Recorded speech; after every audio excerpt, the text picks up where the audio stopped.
Hello everyone and welcome to the Lucid Grind, a series of conversations exploring how digital media can enrich, educate and challenge us in ways that transcend the genesis of the medium as simple entertainment or escapism, in ways that might even surprise and inspire us as consumers and creators alike.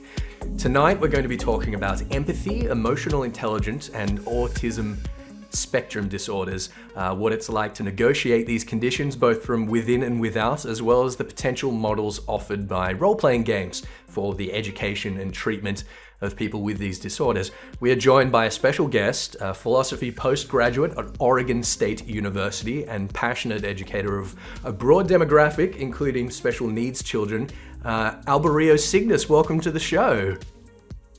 Oh, thank you for having me on. I am saying that right. It's Albireo, isn't it? Albireo. Albireo Cygnus. Okay. And Cygnus, is that coming from being an astronomy fan or a Rush fan? Well, never thought of it. I suppose both, though. Primarily an astronomy fan. All right. You know what I'm talking about with Rush. Mm-hmm. Oh, it's such a good song. Anyway, that's neither here nor there. Firstly, Albireo, I'm going to start by asking you to tell us a little about yourself and perhaps why tonight's subject is something so close to your heart. So I understand that you were yourself diagnosed with Asperger's at a young age, correct? Yeah, around 8 or 9. 8 or 9. Diagnosed. Is that quite late? It was in the 90s, so at the time, no, that was fairly common. Right. There was a rush of diagnoses during then. Okay. And this experience has obviously colored a lot of the course of your studies and your volunteer work up to now, correct? Oh, of course, yeah. Yeah, understandably. Now, of course, Asperger's is no longer formally recognized as a distinct condition. It's instead placed within this umbrella concept of the autistic spectrum.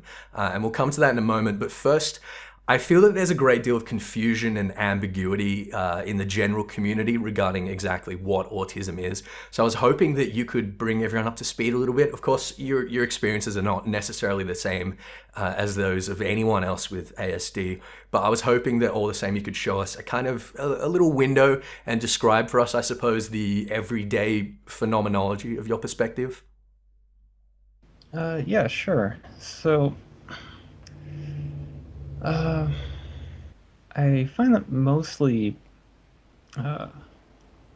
the common perspective, people think of, Rain Man figures, the rocking, staring off into space, and really those are what I consider more of the symptoms of the condition more than really what characterizes it. And really what's the root of it is what's going on inside that person's head.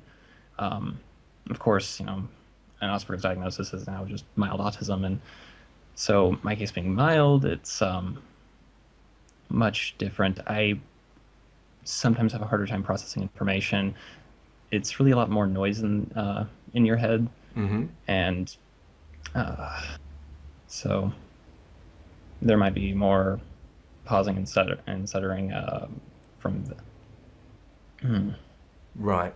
Yeah, I hear you. So in the mid-90s, there was a Cambridge professor, Simon Baron-Cohen, who apparently is actually related to Sacha Baron Cohen. I don't know if you knew that. I did not. Anyway, so he wrote what was considered until quite recently, ostensibly the foremost text on philosophy of mind in relation to autism called Mind Blindness.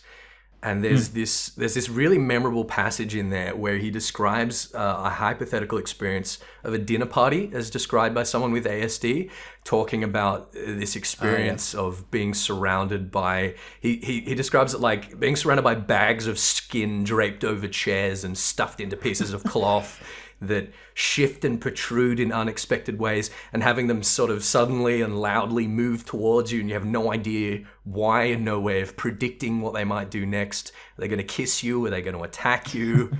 I mean, when I hear descriptions like that, it sounds really uncomfortable, perhaps even harrowing for interactions that neurotypical people don't even think twice about. So how much do those kinds of descriptions align with your own experience? Is that fairly accurate? Is it a bit of hyperbole? Um, well, in my case, it's fairly hyperbolic. I mean, it's Mm-hmm. not quite that bad. There was a lot of nervousness. Generally, I do have some tactile sensory issues, and so usually people touching me, or if I don't have expectations of what's going to happen, Right. those can set me off a bit and make me feel nervous. You do learn to, camouflage that a bit and Sure. to operate, but I, at the same time, have worked with a fair amount of low-functioning autistics as well, and uh, just watching the way they work and watching the reaction they have and comparing that with my own experiences, I suspect that in some cases it's not all that hyperbolic at all Mm. of a description. Yeah, I see. I don't know. It's interesting. So I'm a bird owner, and birds, like unlike cats and dogs, that like people seem to be able to read quite well. I find that when people meet my birds and they haven't met birds before, my birds will do Mm. something that's like to me is really sort of predictable. Like Poe will sort of fluff up and show to me that he's quite comfortable, but people will see that and they'll freak out because they have no idea what he's doing Mm. and what it signifies and what he's going to do next. And I feel like that's kind of how people with autism might be approaching like other human beings, is that in the same way that we have trouble reading a very foreign animal is like Mhm. trying to read other people, which neurotypical people obviously take for granted, right? Absolutely, and that's S- really is truly core to it. Right. So that's the core of the anxiety, right? Is someone could Mhm. be coming to hug you, and for all you know, they could be about to attack you. Or in some cases, they are just coming to hug you, and Mm-hmm. that's equally distressing, Right. or at Okay. least similarly. Yeah. All right. I understand that. So 2013 saw the release of the DSM-5, the latest edition of the Mm. Diagnostic and Statistical Manual of Mental Disorders, which has been revised every decade or so since its first publication in 1952, based on subsequent research, but also based on, I guess, changing attitudes regarding the philosophy of mind and popular definitions of well-being. And so there have been some pretty dramatic changes in psychiatric nosology over the years. One of Oh, these, certainly. of course, is that Asperger's is no longer categorized as a discrete disorder, is instead folded into this diagnosis of ASD that has, rather than subcategories, it's got a ranking system now based on severity, as I understand it. So I'm really curious to ask whether this shift in the academics nosology has had any impact on the way you perceive yourself and also perhaps the way other people treat you. Mm. Um, yeah, that's actually interesting. Around the time that they were talking about doing that change, I was in my second year of my bachelor's degree Mm-hmm. process, and for a writing course, I wrote an argument for against that change, Right. uh, which I would share, but I'd probably find it very embarrassing at this point. Yeah, it's things that you write in your undergrad, you go back to and you're like, oh dear. Yeah, uh, not so great, but at the time I was fairly against it, and Uh-huh. having reflected on it more, I do understand the process for it. Uh, I recall a fairly knee-jerk reaction from most diagnosed with Asperger's of saying that, no, that's not really accurate. There's things that make us different. It's a mild case. We're not like that. And Mm-hmm. as I've worked more with, different functioning levels of people with autism, I I don't know that there really is all that much different. I looked into a lot of cases of high functioning autistics versus Asperger's diagnoses, and I Mm-hmm. don't really see much of a distinction. Now, that being said, to have a diagnosis like that suddenly disappear, Yeah. it does have some sociopolitical ramifications. Yeah, I can imagine it being a little bit of an identity crisis in a way, Mhm. because When you're diagnosed with this kind of condition, which has such an impact, I suppose, on your lifestyle and the way you perceive yourself and the way other people interact with you, it's a really, really big deal to have that change overnight. Oh, certainly. He used to be, if I told someone I had Asperger's, they'd say, "Oh, okay," and maybe they didn't know what it was, or they did. If they did, they seemed to accept that. If I say I have autism, more people recognize what I'm talking about, but less people believe it to be true. Really? Yeah, I typically find that I've had some people just go like, "I don't know about that," or I've even had someone tell me, "No, you're not," based on their own experiences. Really? Yeah. That's fascinating. Are these other people with autism saying no, you're not, or is this No, neurotypical? this is neurotypicals. Um, That's fascinating. So you get people flat out saying, "No, you're not autistic, dude. Shut up." yeah, that's the more extreme case, but it has happened. How does that make you feel? I mean, completely and utterly misunderstood at the core, to put it Yeah, lightly, but I mean, of course. There's not part of you that's like, "Oh wow, I guess I'm really good at performing." well, yeah, maybe.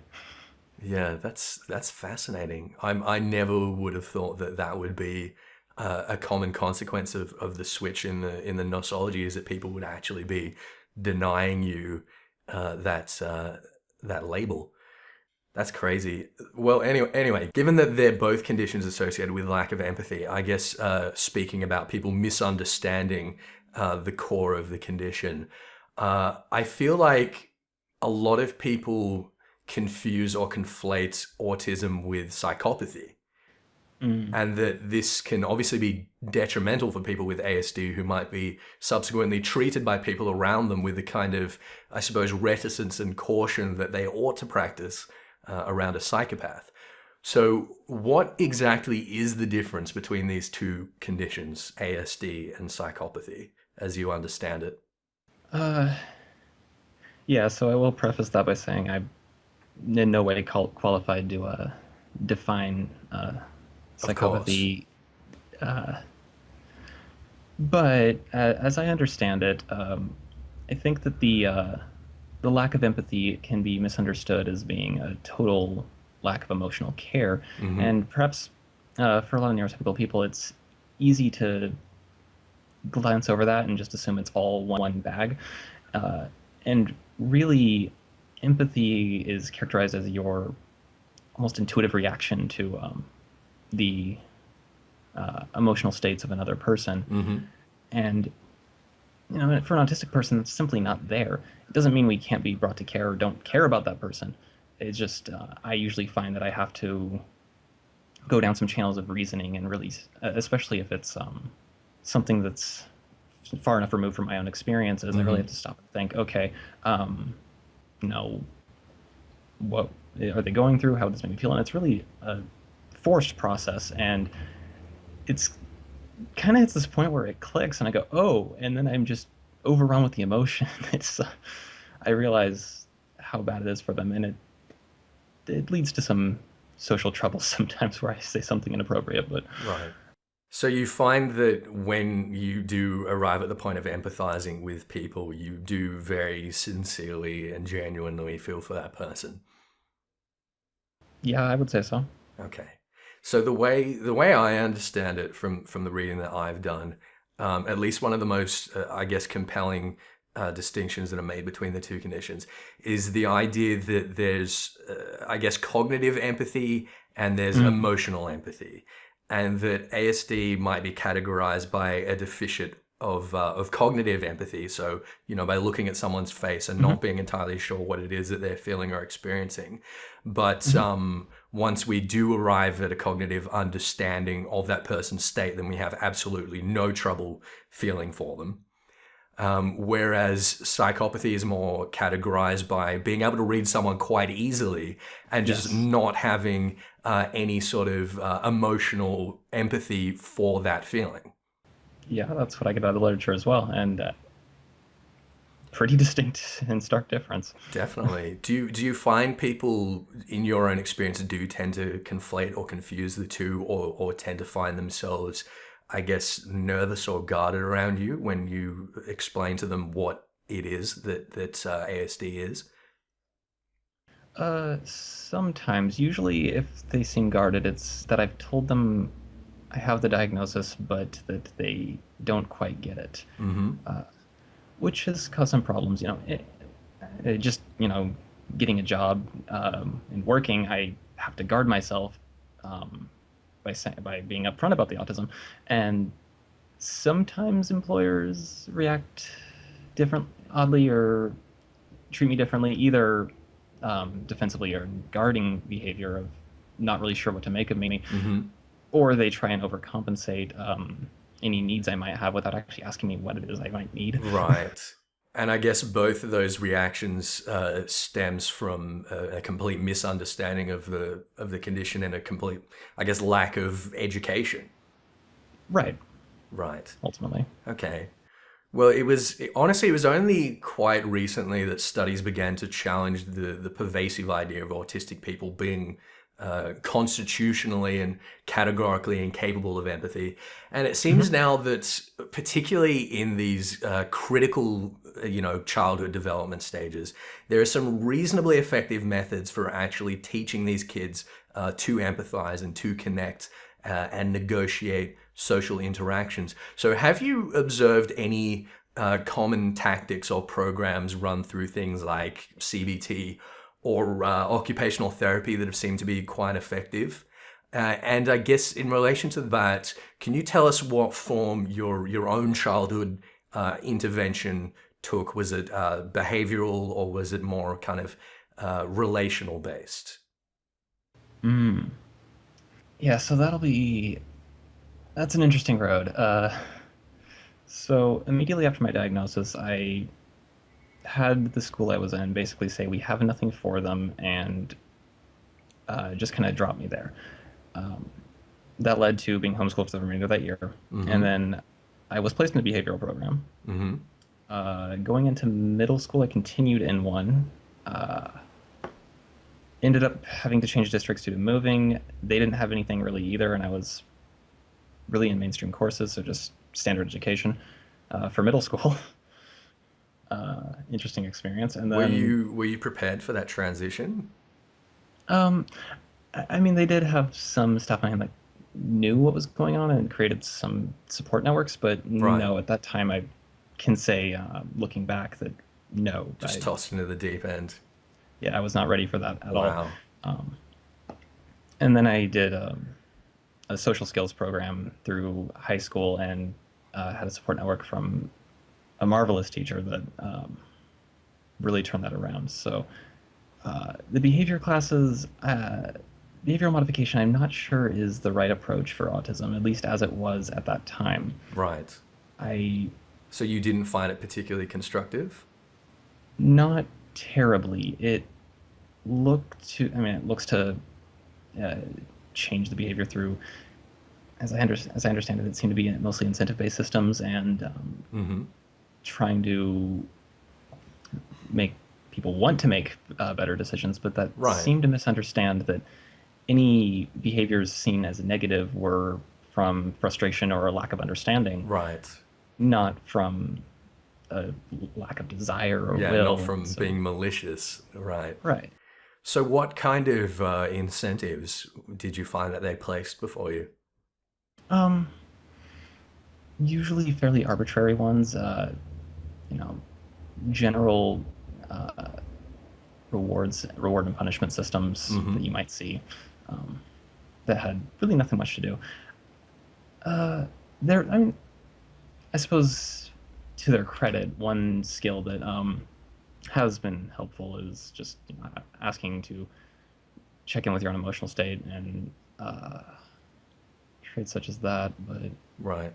Were you ever given any scripts? Because I hear again, mm, as we were talking about before the show, my sister-in-law, she's an occupational therapist. mhm. She says that one of the quite common things for behavioral programs for kids with autism is that they're literally given scripts, and they say, "All right, you meet someone, here's what you say, and here's what you follow up with based on what they say, and you're really just performing your way through social interactions. Did you find that there was a lot of that? Uh, yes, both with the standard behavioral program and the later work, I did encounter then both. Hmm. Um, in perhaps this is more credit to the educators themselves than the program, but Sure. uh, in the first experiences, it generally just was busy work, and I completed, and that's Right. the task. Maybe it's because I was a child and I don't didn't really fully metacognitively think about the Sure, but if you're constructing benefits. programs for children, then Hmm. you know. Right. Yeah, it's exactly.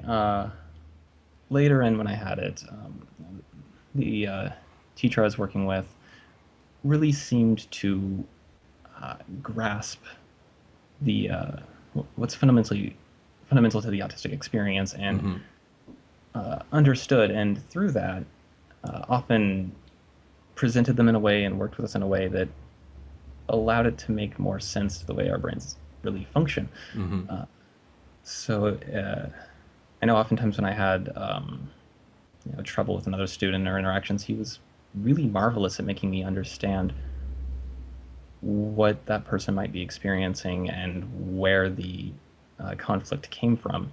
How would he Uh, do that? Can you give us, I suppose, an example or an hmm. anecdote of when you did have maybe trouble with another kid, and how you worked through that and how you reached a conclusion? Well, it's been a few years out of high school, but I suppose there's a few cases where uh, coming out of the middle school experience, I did feel a lot of general distrust of my peers, a Hmm. lot of bad social experiences. Turns out when you're not so good at reading people and socializing, you make yourself an easy target through middle school, and Right, so there would have been a that, lot of bullying and so right, forth. ultimately. And so that created a general distrust of people. So I tended to have a jaded view and assume that people meant the worst Right. uh, in anything that they said or did. And it doesn't help that I'm not that great at reading people either, so I can't really. You can't challenge that perception at all. Right, not Right. at all. Uh, so I might have an issue just because uh, of analyzing the words someone says, void of any inflection in their voice or facial expressions. So they may say something in jest or in joke, and I just can't stand it. I lose it. I, go to this support figure, Right. and rather than just telling me that my perception is wrong, or even worse, perhaps feeding my perception, Hmm. he asks me a lot of questions and how that I may have misconstrued it, and asks me what other things I may have noticed in the experience, and kind of gets me to uh, reach the conclusion on my own rather than just tell me what I should be thinking, Right. which is much more humanizing at the very Right. least. So leading you to it through a kind of talk therapy rather than just saying, "Hey, here's what you did wrong and here's what you need to do to make it right." Hmm. Okay. I guess for people at home to give them a kind of axiom that might make sense. If you imagine someone sending you I guess, belittling or facetious kind of joke over text, Mm. and having no other cues, so no, facial cues, no body language, no I guess, inflection in voice to put that into context, it is really easy to assume that that person is being malicious, or to misunderstand the intent. And I guess what you seem to be saying to me is that for people with ASD, every conversation is like that. It's like having just the words without any of those context clues that everyone else again takes for granted, and assumes to be a huge part of the meaning of communication. Yeah, ultimately, I mean, you can learn sort of how to identify some of them, and you Sure. eventually get it to some degree, but it's a lot slower. And oftentimes I walk away from a conversation going, hold on, what exactly did they mean by that? And trying to think over, what happened, what they were looking like, how they sounded, and piece it together retroactively. But by the time I have any idea, it's gone, it's over. And usually I walk away not really knowing, but uh, if I'm not close to them, I kind of just let it go. So. So I suppose that it takes like a good deal of time with a particular person recognizing, the way that they speak and the way they react before you can properly read them. Absolutely, and thankfully, as you get closer, I mean, I can feel comfortable just asking for clarification. Sure. They usually will know me well enough to understand why that might be the case. Okay. So you find that with your close friends, you have gotten to the point where you can read them quite well? Yeah, typically. There's still some confusion from time to time, but Okay. Well, I remember personally having friends growing up that had been diagnosed with Asperger's or autism that would rely hugely on escapism for obvious reasons into things like TV, video games, quite commonly anime. And while they were there, they would obviously see simulated social interactions between fictional characters. They would see a character successfully negotiate these interactions and think, hey, obviously this guy's doing something right. Why don't I model myself off him? So they'd go out into the real world and they do this kind of awkward, contrived pantomime, right? Of the mannerisms of a character that is really cool and successful in the context of the anime or whatever else it is. But of course, in a real scenario, those same behaviors are really outlandish and abrasive and would more often than not leave the poor kid distressed and confused with even fewer friends than before. Now, from your laugh there, I assume that you had some kind of similar experiences growing up. Yeah. Yeah? Yeah. So, coming out of a lot of failed abilities to socialize, so here's a wonderfully embarrassing story. Like many listening, likely, this stage of your podcast progression, I am a fan of the Final Fantasy series, have been since I was young and introduced into it. Oh, yes, we're all friends here. Don't worry about that. Oh, yeah. So you see these social interactions, and this is probably even worse because this would have been the Final Fantasy 6 to 9 era. Right. When they were even more cheesy and... Oh, yeah, on top of it. Yeah, so, yeah. You can imagine this a kid creating some amalgamation of characters and interactions within that. On top of that, not that I could read the keys anyway, but with only text to go off of, so it's my own perception of what I'm experiencing mirrored back, and to not such great success. Are you thinking of a particular character where you were Squall by any chance? Often. Right. Especially as I had more failed social interactions and right, that character would have appealed more and more to you. Yeah. Squall is Squall autistic? Do you think that there's some reasonable evidence for that? Because everyone's like, oh, he's just this edgy kid and he thinks he's so cool and all that. But playing back recently, I was like, no, this kid might actually be on the autistic spectrum. Like it would explain so much about his character. I'd reflected on that a lot, and I suppose it's whether or not we can diagnose characters is an interesting question in of itself. But of course, assuming we can, yeah, there's a lot of reason to think that might be the case, and I've reached the same conclusion. So you think it's fair to say, I mean, regardless of whether he is or isn't, he's obviously a very relatable character to people with ASD? Very likely. Were there any other characters that you found quite relatable during that stage? So, within the veins of that early gaming experience with Final Fantasy, Vivi was pretty huge. Vivi, yeah. Which I think that came from, this little automaton kid trying to figure out what exactly is going on. why am I different? Why is what am I? Where does this come from? Why do all these people seem to have it together and have it figured out? Right. And his journey to ultimately resolve more of his existential crisis, but and come to terms with his very finite lifespan.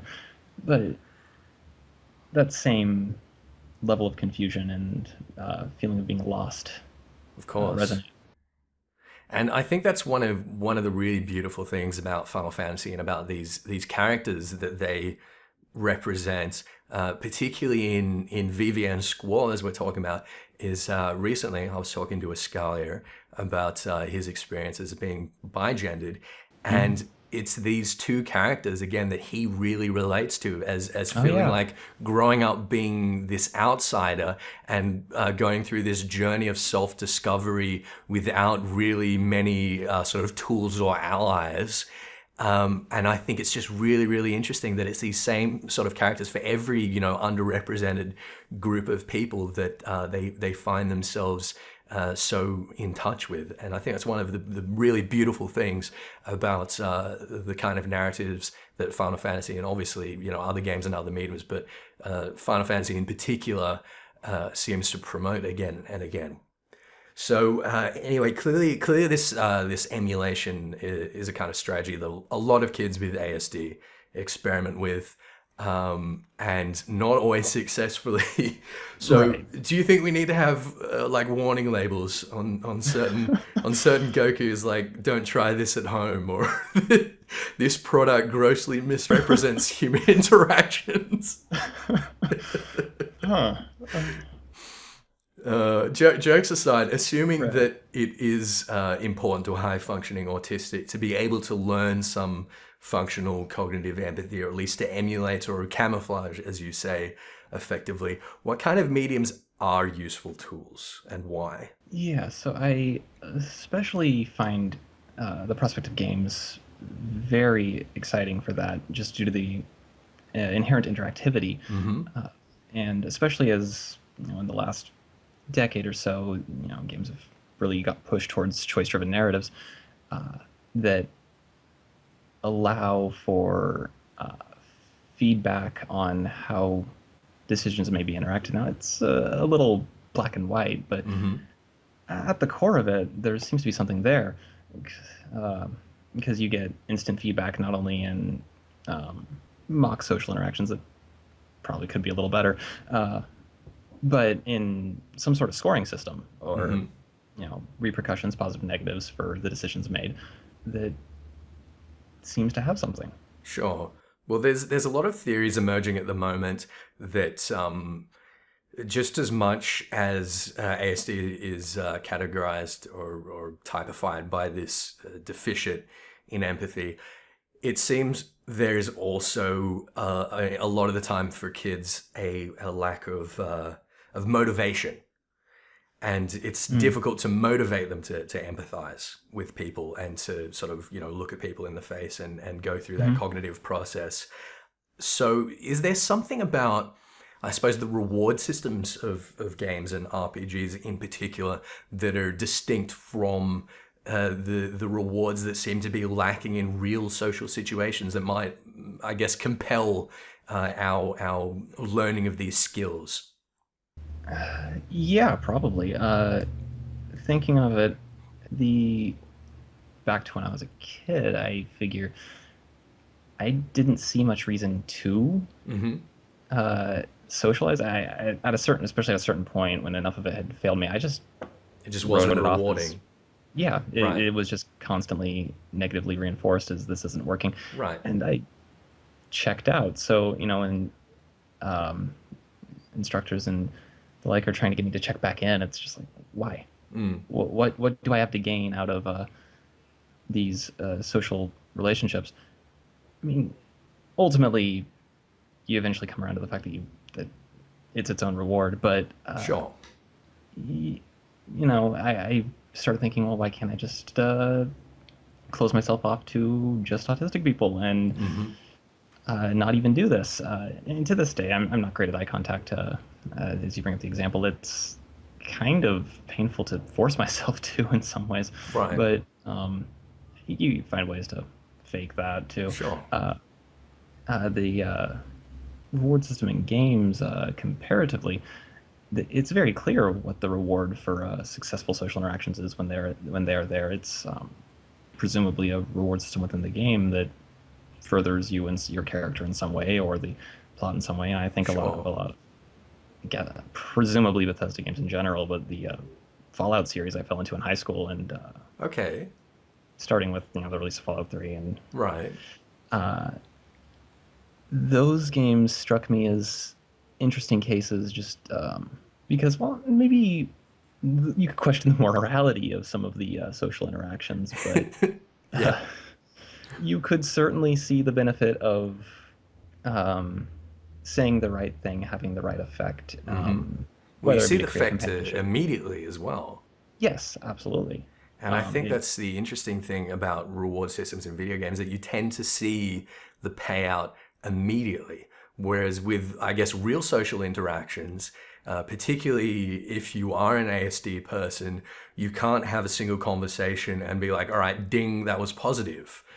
It's gonna take, even for neurotypical people, it's hard to tell whether you got something out of a social interaction. Often Mhm. for weeks or months down the track, when you suddenly realize that you've got like a new friend or whatever, Right. or someone's like doing a favor for you or whatever it is.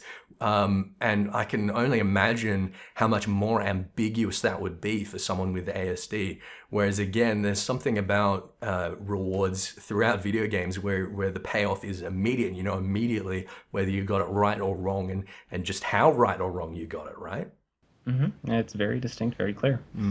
And I guess, regardless of what it is that's actually going on, we all know quite clearly by now that video games are basically their Skinner box. Yeah, I mean, It's instant gratification, and it just works. People are just more motivated to play video games than they are to do almost anything else. oh yeah, So yeah, okay. So you agree that there is definitely something to the reward system there that's worth looking at. absolutely.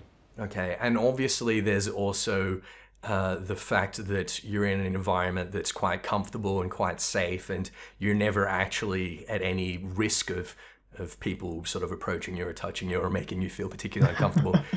So I guess that you don't have the kind of natural stress and anxiety that you would have present, which would help you, I guess, focus more on the kind of tells and the signs of these simulated social interactions. Oh yeah. Yeah. Is it easier to tell? Is it easier to like see a smile in a fictional character on a screen than it is on a real human being? I mean, no, I can't begin to say that. I mean, just the processing power for graphic design isn't there. Right. So how do we identify, I guess, the useful games? You said that you thought Fallout was quite an interesting one. When I think of the kind of games that might provide tools, I think of BioWare in particular. Hmm. But if we have ASD and we can't instinctively tell the difference between a realistic and a non-realistic social interaction that is simulated, how do we go about identifying the ones that are productive and fruitful for us as learning tools, as skill tools? Hmm. Well, perhaps this will come as somewhat of a disappointment, but I'm not sure that uh, truly 100% productive skill tools exist in the current form that games are taking. Mm-hmm. And I know in game design, there's a great challenge to the way that we've so far been handling choice, and trying to figure out how to create a less binary system out of something that's inherently binary Mm-hmm. as a medium.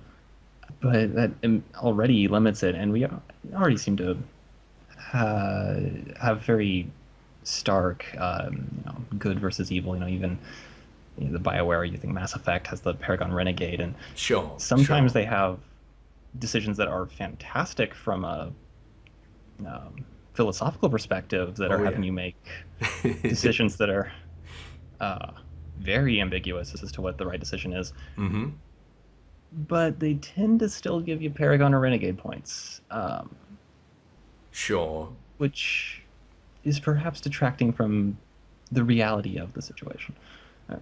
Okay. Okay. Do you think that they're moving in the right direction? Because obviously, game designers, they don't need to be thinking of people with ASD in No. order to be motivated to create realistic social situations. That's something that game designers want to do. That's something that we're always moving forwards to and always pushing for. We want games to be believable and immersive.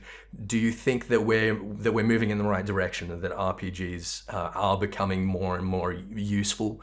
I guess as a touchstone for people with ASD. I feel that it's inevitable. I hear them asking all the right questions and wanting to achieve all the right things, Mm-hmm. and it's Mm-hmm. really, as soon as they can figure out how to make it better, they will. Just to shape Mm-hmm. better, more believable and engaging experiences, and that will hopefully come back around to making them better learning tools for these individuals. Sure. So we can be optimistic about it. I'd like to think so. Do you think there's anything to be said for games being produced specifically to target people with ASD? I guess with the goal of offering these tools?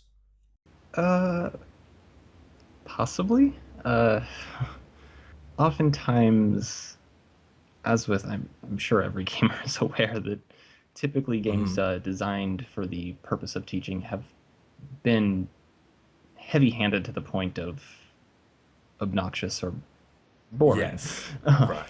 Right. So I wouldn't say no, but we have to figure out uh, first, I feel, why we're failing to create good learning tools with the medium when it seems set up so Mm-hmm. perfectly to teach. Mm-hmm. Okay. Yeah, that makes sense. Well, a thing that I hear a lot, right, particularly when it comes to, I guess, this transitional period of being considered, a child with ASD and an adult with ASD. It happens here apparently around the age of 16, where basically you're cut off from this support network, right? Mhm. And your 20 sessions or whatever you get between the age of 8 and 16 or some absolute bullshit, they run out Mhm. and you're sort of left high and dry. I guess the thing that makes me feel really optimistic about video games as a medium for this is you can put it in the hands of the person themselves, and they can auto-regulate their training and their treatment, and they don't have to be spending hundreds of dollars and going across the city and relying on government handouts in order to develop these skills, right? Yeah, that's So is there any other kind of medium that can offer us this sort of thing? I mean, you can achieve similar effects undoubtedly with literature or film. I think what Mm-hmm. ultimately sets games apart and makes it a little more exciting to me is that I can identify with a character in a book and look at their situations and think about them, but I think that runs the same risk of misconstruing them or parroting them. Sure. While again, the putting it in my hands and letting me play a character representing myself, and I mean, autistic individuals are aware of their shortcomings and deficiencies. I know I chose to play myself just because I really sought out this understanding, but the nature of making choices yourself and then getting that feedback just far exceeds anything you could get from reading or reviewing experiences of another. I feel it. Okay. All right. So, being able to successfully negotiate these simulated social Mhm. puzzles, I mean, that's one thing. That's great. That's obviously a useful skill. Right. But how do we actually transplant those skills and lessons into real situations? Mhm. I feel like it would be pretty easy, I guess, to just get stuck Mhm. right somewhere between games and reality. So, is there some kind of process, or do we just have to dive in and hope for the best? So I mean, at some point, as the autistic person, you have to decide to go beyond the comfort zone and say, okay, I I'm going to go out there. I'm going to, Mm-hmm. you know, socialize. And now I feel so warned not to force it because I think, as far as I understand, it's fairly common to go, okay, yeah, I need to practice this, I need to socialize, and then try and force social interaction where it's just weird or awkward or Mm-hmm. doesn't quite mesh. And that itself is a learning experience. Mm-hmm. But it's easy also to go the other way and get closed off and just not go out there. I think at some point, there's no simulation that can replace the real thing. Sure. So, Okay, I understand that. Now, when we were talking a while ago, you raised this point, which I thought was really, really interesting, of the MMORPG as a medium being kind of like an intermediary step between, a fully simulated RPG experience and a real social situation. It's kind of somewhere in between. It's like you have, some of the aspects of a real social environment, but still you have that framework and that comfort and that, I guess, safety for you. So what is the role in your experience of MMORPGs? Obviously, you're a Final Fantasy XIV player yourself. In, I guess, maybe as like a testing ground, or like I say, some kind of intermediary step between learning these skills in a simulation and applying them in the real world. yeah, so of course, the obvious benefit to this over the single-player choice-driven RPGs is you're interacting with real people, and I've got to admit, my first experience with MMOs, that was terrifying. You start out just like, okay, I'm gonna solo play, I'm gonna minimize my interaction, and that doesn't work, not really. Perhaps it does more in this game. I started in Final Fantasy XI, where that didn't work. Yeah, you couldn't get anywhere, No, could not you? at all. And that perhaps forces you a little bit more, but uh, Sure. yeah, you interact with people, so right away, you don't have to go out in the world where you have less control of your environment. You can sit at your home. You have control of it. You know what to expect there. There's no curveballs, and you can interact with it. You remove the facial expressions. You remove the tone. Tone comes in as you do, uh, you know, team speak and voice servers like that. Sure. So And I'm assuming that you do spend time on TeamSpeak or a voice servers when you're considerable raiding amount. and such. Yeah, honestly, I Okay. just hang out in a Discord channel. Nowadays, Okay. um, so you can bring that in at your own discretion. Obviously, when you're ready. Yeah. Um, but as you interact with people, you can get the feedback. Actually, I think Final Fantasy XIV's Duty Finder is a wonderful place for it. I tend to Hmm. go in there just because perhaps this sounds slightly paradoxical, but I love the challenge of pushing my skills as a player to grow by dealing with Hmm. whatever I end up with in the Duty Finder. I've got to quickly figure out how they're playing, what they do, what they're comfortable with, what they're not, and I go in as a tank and just Hmm. I love getting bad healers. I love getting anything that forces me to up my play. Uh, Right. So it's coming into these, unpredictable and chaotic situations, which, as someone with ASD, I guess would naturally make you feel quite anxious. typically. And you're finding it quite rewarding Mhm. now. Uh, yeah, I mean that is perhaps more other aspects of my personality, but um, the nice thing I think where the duty finder might be something that I wish I'd had when I started with MMOs is that Hmm. you can go in there. You're gonna likely get people from other servers. The likelihood that you'll encounter Hmm. them again is low. The likelihood that you'll remember them or they'll Right. remember you, unless it was a particularly bad experience, is even lower. Uh, Hmm. and so you can kind of go in, try and be nice, try and be polite. Obviously, you're probably not going to talk very much. It's a dungeon run. Who talks in those? Hmm. But you have minimal interactions, and sometimes things go bad. Uh, Right. and I really appreciate when there's an argument in there as a learning experience, as a chance to kind of figure out if I can help mediate it, if I can help resolve it, so that people walk away feeling better about themselves. And you can kind Okay. of go, well, that worked, or well, that didn't work. And at the end of the day, you end the instance and you go about your day. It's the anonymity in the environment is just wonderful for feeling a lot safer about practicing. Have you had a recent incident in Duty Finder where an argument has come up that you have been able to successfully resolve? Uh, yeah, perhaps it's, Or not successfully? well, let's be fair. Usually the arguments are something like, healer, why are you in cleric stance? Or, tank, why is your tank stance off? When things are going fine.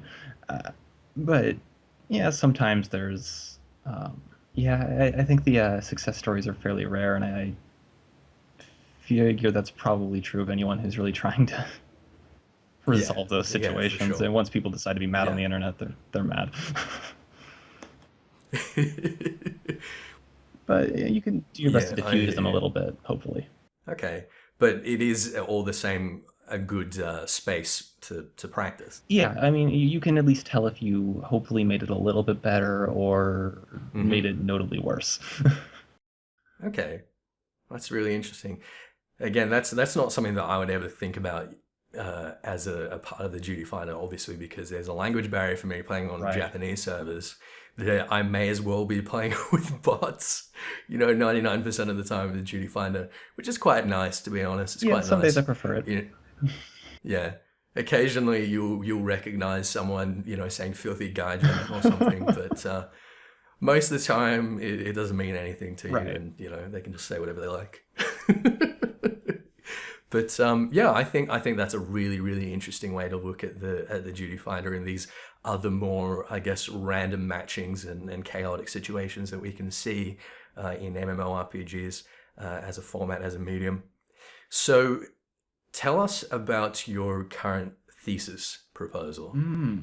Yeah, so I will be starting a program in applied ethics, and the thesis I'd proposed to them was to look at how much support, given that the current norm is effectively none at all for high-functioning autistics as adults, how much would be justifiable? And presuming we decide that none is not appropriate, how we can look into improving that so that we can get a little bit more into the philosophical side of it, but the help them improve their. All right. That's all Yeah. right. Go ahead. I mean, we might end up Right. losing, half the people listening, but that's fine. This is for Fair me enough. as well. Yeah. So the how we can help them better utilize their own human capital, and I say that in the sense of channeling Foucault, so that they can live better lives and ultimately give more back to the society and interact with them and create better societies. Right. Okay. So the premise there seems to be that that high functioning autistics aren't necessarily contributing as much as they could. Yeah, I feel that's completely accurate, but you're right. That is an underlying thesis of it. Anecdotally, a lot of the experiences I've had seeing where a lot of my friends have gone post high school is kind of just enclosing themselves and not making it far. If they're working, it's usually for family, and just working the grind, going home, going into usually escapism. Games are big, and just ending it there. And I just feel they have so much more to offer. So especially that alternative perspective, and I feel that. oftentimes these are people with great reasoning skills that are just going to waste. Yeah, that's true. And I think again having a different perspective and coming from a different sort of direction and a different way of reasoning is so important in so many different industries. So I definitely think that you're onto something. That sounds really exciting to see where it leads. So in my experience, it seems to me, right, that if you are a high functioning autistic, most of the, I guess, the professional, medical community will say, all right, that person's solved, they're cured, they have the skills to be able to take care of themselves. So what happens? Do you think that people just sort of unravel after, a couple of decades of having to manage it by themselves without any kind of support network? Pretty likely. There is a few cases of what are known as camouflaging tactics. It's you learn how to put on a persona that people will respond to differently, and it's the faking eye contact, the faking body language, when really my natural state would be basically staring into space, not moving, and I don't understand why other people don't act like that, but they don't, so I adapt, and that's an exhausting process, and it's recognized as such. Yes. There was some cases of autistic people being seen as cured, and if there was any support, it being removed, and then breakdowns ensue, and over time that just gets exhausting, and they realized that they were mistaking the camouflaging for them having learned and having been cured. All right. So I guess in a way, you'd almost be like dissuading people from camouflaging so well, right? People might think, well, I'm functioning too maybe. well. Maybe they'll think that they need to make it more clear to you that that's no good. it still bothers them. That might be the case. And the camouflaging, it's recognized as having its pros and cons.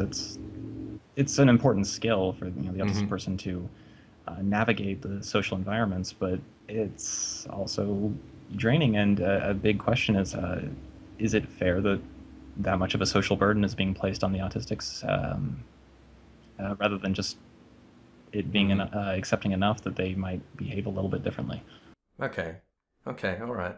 Well, like I say, it sounds like a really fantastic thesis. Hopefully it does get approved. I can't think of any reason why it wouldn't. And I really look forward to hearing where it takes you.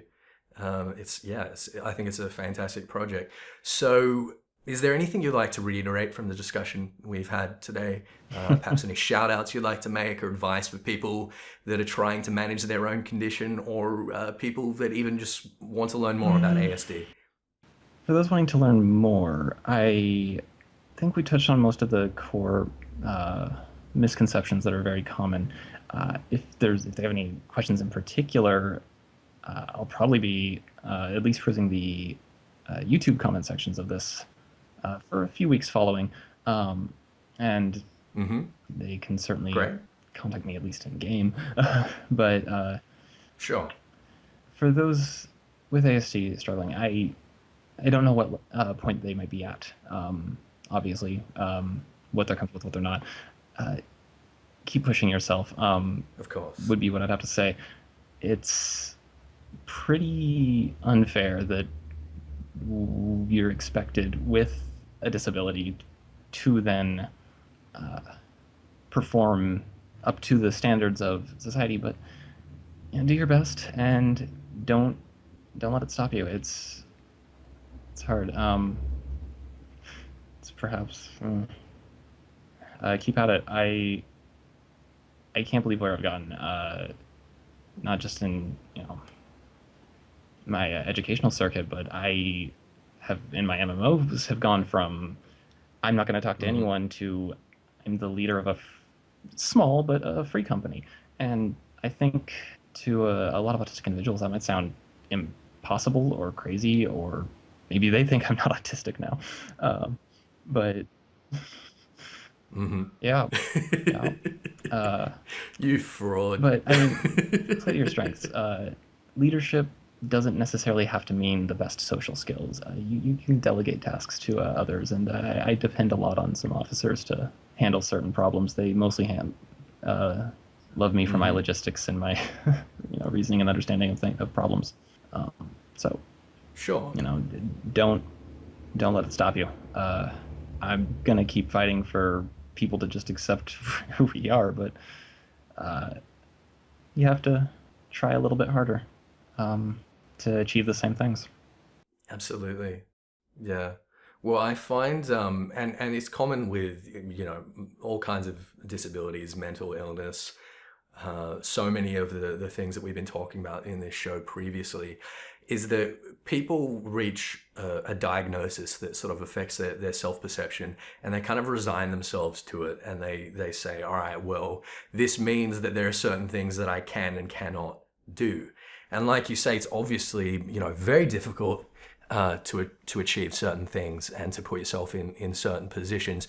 But I think, and I don't want to speak for you or anyone else here, but I think that you needn't necessarily resign yourself to anything, and you are still capable of achieving whatever it is that you want, or whatever ambitions that you have, if you go about it in a sort of Absolutely. pragmatic It's and constructive a way. matter of Do you think staying that's about right? conscientious and humble to your shortcomings, but also having that perseverance to want to overcome them. Fantastic. All right, Albireo Cygnus, thank you so much for offering your time to talk to us about such a fascinating and really woefully underrepresented issue. No, I really appreciate It's the been opportunity. such a pleasure to have you on the show. For those of you at home, you can find Mr. Cygnus as Albireo Cygnus on Adamantois in Final Fantasy XIV. And as we say, feel free to leave any questions for him below, and I will be sure that they reach him. Thank you for listening. If you have any questions or thoughts, again, leave them below. And if you would like to discuss potential future episodes and issues or stories that you think could be important or valuable to this project, you can reach me via Ethys, ffxiv@gmail.com. Make sure to subscribe on iTunes or YouTube or wherever it is that you're listening today if you don't want to miss the next episode. But until then, I'm your host, Ethys, and this is The Lucid Grind.